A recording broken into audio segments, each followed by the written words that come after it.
Welcome back again guys. तो इस video में मैं इस लाइन सीरीज के एपिसोड 2 के एक्सप्लेन कर रही हूँ और अभी तक अगर आपने एपिसोड 1 के एक्सप्लेनेशन नहीं देखे हैं तो मैं सजेस्ट करूंगी आप उसे भी एक बार देख लीजिए, क्योंकि कई सारे पॉइंट्स एपिसोड 1 और 2 में लिंक्ड है तो आपको समझने में आसानी होगी। तो एपिसोड 2 की शुरुआत होते ही हम देखते हैं कि एक प्यारी सी टीचर की कार को स्टूडेंट्स धक्का देते हैं और वो सबकी फिक्र करती है कि कहीं किसी को चोट ना लग जाए। वहीं हम भतीजी को देखते हैं जो घबराते हुए क्लास में आती है। क्लास में वही बदमाश लड़कियों की गैंग होती है जो भतीजी को बुली करने के लिए तैयार बैठी थी। उसके आते ही वो लोग एक हार्ट शेप ग्रीटिंग कार्ड के अंदर की लाइंस पढ़ती हैं जिसे भतीजी ने अपने क्रश के लिए लिखा था। लेकिन इस बात पर भतीजी को गुस्सा आ जाता है और उनके बीच हाथापाई हो जाती है। पर फिर वही ब्यूटीफुल टीचर आकर उन्हें छुड़ा लेती है और भतीजी से अकेले में बात करती है। उसे समझाती है कि वायलेंस किसी भी तरह से सही नहीं होता, ऐसे में कोई टीचर तुम्हें सपोर्ट नहीं कर पाएंगे।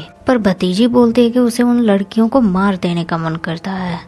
स्कूल छुट्टी होने के बाद भतीजी को अपने लॉकर में एक चश्मा मिलता है। वो घर जाकर मिरर के सामने जैसे ही चश्मा पहनती है उसे अपने सर पर एक रेड लाइन दिखाई देने लगता है। वो उसे छूने की कोशिश करती है पर नहीं छू पाती।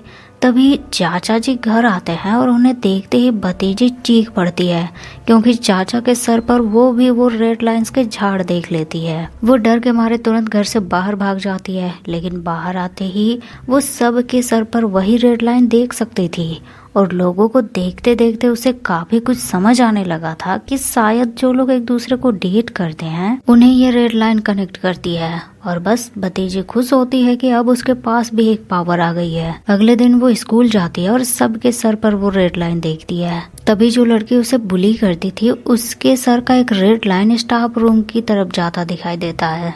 वो तुरंत स्टाफ रूम की तरफ जाती है और लिटरेचर के टीचर को देखती है जिनके साथ वो लाइन बहुत सही से कनेक्ट हो रहे थे। और भतीजी को खुशी होती है कि चलो इससे बदला लेने का मौका तो मिल गया। उस दिन स्कूल को वो रेड लाइन लड़की भी ज्वाइन करती है जिन्हें एपिसोड 1 में हमने देखा था और जो बिना चश्मे के रेड लाइंस को देख सकती है, लेकिन वो बिल्कुल अलग और कटी कटी से रहने लगती है स्कूल में।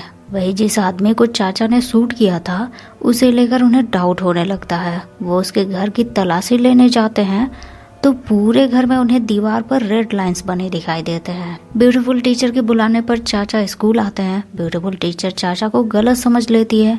उन्हें लगता है कि वो भतीजे के पापा हैं, बट चाचा गलतफहमी दूर कर देते हैं। थोड़ी देर भतीजी के बारे में बात करने के बाद चाचा अपने काम की बात करते हैं। वो ब्यूटीफुल टीचर से उस आदमी के बारे में पूछती है, क्योंकि वो टीचर भी उसी के घर के आसपास रहती है। वो पूछते हैं कि वो आदमी चश्मा पहनता था क्या, लेकिन टीचर ठीक से बता नहीं पाती। वही भतीजी भी चाचा को वहाँ स्कूल में देख लेती है और काफी नाराज होती है कि ये यहाँ क्यों आए हैं। क्लास के बाद वो बदमाश लड़कियां फिर से भतीजी को बुली करती है, लेकिन भतीजी इस बार काफी हद तक सामना करती है। उसे बचाने के लिए वो रेड लाइन वाली लड़की भी आ जाती है, लेकिन भतीजी नाराज होती है और उसे दूर रहने के लिए कहती है। उस शाम चाचा एक बार में जाते हैं और उस आदमी के बारे में पूछताछ करते हैं। उन्हें पता चलता है कि वो रेगुलर वहाँ आता था और कुछ काउंट करता रहता था। इस वजह से कई बार उसने थप्पड़ भी खाए थे। दूसरी तरफ भतीजी आज घर नहीं जाती बल्कि उस बुली करने वाली लड़की का पीछा करती है। जैसे ही वो टीचर से मिलती है वो उन दोनों के साथ में फोटोज खींच लेती है, फिर लड़की को भेजती है। पर लड़की उसे सीरियसली नहीं लेती बल्कि उल्टा ये मैसेज करती है कि मैं तो अंडर एज हूँ, मुझे कुछ नहीं होगा, जो होगा टीचर को होगा। भतीजी थोड़ी निराश हो जाती है, लेकिन अगले ही पल उसके होंठों पर स्माइल आ जाते हैं, क्योंकि इसके जरिए वो टीचर को तो ब्लैकमेल कर सकती थी। और वो ये फोटो अगले दिन उसी टीचर को भेज देती है और बदले में 2 मिलियन पैसे मांगती है। टीचर इस वजह से घबराने लगते हैं और उस लड़की से अकेले में बात करते हैं कि किसने भेजे ये फोटोज, कहीं ये उसी का किया धरा तो नहीं है। लड़की बताती है कि ये फोटोज भतीजी ने ही भेजे हैं और वो भी उसी की तरह एक विक्टिम है। इसके बाद भतीजी की लाइफ थोड़ी बदल जाती है, जहाँ वो अकेली डरी डरी रहने वाली लड़की कॉन्फिडेंट हो जाती है और सब उसके दोस्त बनने लगते हैं। एक बॉयफ्रेंड भी बना लेती है वो। साथ ही उस रेड लाइन वाली लड़की से उसकी दोस्ती भी हो जाती है। वो उसे बताती है कि 2 लाख पैसों का इंतजाम होते ही वो चाचा का घर छोड़ के चली जाएगी, क्योंकि वो बिल्कुल उसकी केयर नहीं करते। फैमिली कम बहुत ज्यादा है। पर रेड लाइन वाली उसे समझाती है कि कम से कम तुम्हारे पास कोई तो है जिसे तुम्हारी फिक्र हो। लेकिन भतीजे के कॉन्फिडेंस से रेड लाइन वाली लड़की को कुछ कुछ डाउट होने लगता है। वो एक दिन बाथरूम में भतीजे से चश्मे के बारे में पूछती है, पर भतीजी कुछ नहीं बताती। लड़की उसे बोलती है कि तुम इससे लोगों के सर पर रेड लाइन देख सकती हो, राइट। भतीजी ये सुनकर थोड़ी हैरान होती है। वो लड़की से पूछती है कि तुम भी देख सकती हो। लड़की हाँ में जवाब देती है और भतीजे को वार्न करती है कि ये डेंजरस है, इसका नाम एस लाइन है, और अभी जो उनके पड़ोस में वो आदमी मारा गया है वो भी इस चश्मे के जरिए उस एस लाइन को देख सकता था। लेकिन भतीजे उसके बातों को सीरियसली नहीं लेती और चश्मा लेकर चली जाती है। फिर जिसके जिसके अफेयर चल रहे थे वैसे ही फोटोज भेजकर ब्लैकमेल करती है और शाम को वो अपने बॉयफ्रेंड के साथ डेट पर निकल जाती है। तभी उसके फोन पर उसी टीचर का मैसेज आता है। वो उसे स्कूल के छत पर आने के लिए कहते हैं। लड़की टीचर के पास जाने से पहले बॉयफ्रेंड के साथ मॉल में घूमने के लिए निकल जाती है, लेकिन वो बुली करने वाली लड़की उन दोनों का पीछा करती है।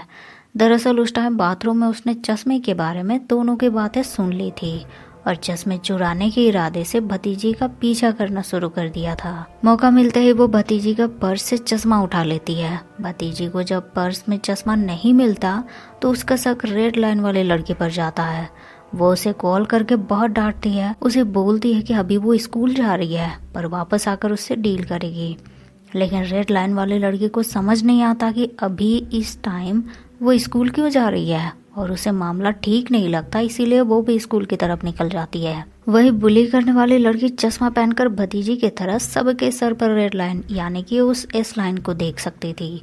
लेकिन अचानक से कोई उस पर हमला कर देता है। वहीं भतीजी भी छत पर पहुंच जाती है। वहां टीचर उससे माफी मांगते हैं, रिक्वेस्ट करते हैं कि वो बीवी बच्चों वाला आदमी है, अगर वो एक्सपोज हुआ तो उसकी जिंदगी बर्बाद हो जाएगी। भतीजी उसे बोलती है तो मैं क्या करूं, मुझे भी बुली किया जाता था पर आप लोग सब अनदेखा करते थे, तो अब पैसे दो और फ्री हो जाओ। तभी टीचर को अपने बीवी का मैसेज आता है। वो फोटोज बीवी के पास भी चले गए थे। टीचर भतीजी पर चीखते हैं कि उसने ऐसा क्यों किया, पर भतीजी को कुछ समझ नहीं आता क्योंकि उसने तो वो फोटोज उनकी बीवी को नहीं भेजा था। तो यहाँ फोटोज भेजने वाली वही बुली करने वाली लड़की थी। पर टीचर बिना कुछ सोचे भतीजी को छत से नीचे फेंक देते हैं। तभी रेड लाइन वाली लड़की भी स्कूल पहुंच जाती है और अपनी आंखों के सामने वो भतीजी को छत से जमीन पर गिरते देखती है। और इसी के साथ एपिसोड 2 भी यहीं खत्म हो जाता है। तो गाइस, वीडियो आपको कैसी लगी कमेंट करके ज़रूर बताइएगा। पसंद आया हो तो लाइक शेयर भी कर दीजिएगा और मिलते हैं फिर नेक्स्ट वीडियो में। तब तक के लिए thank you so much guys.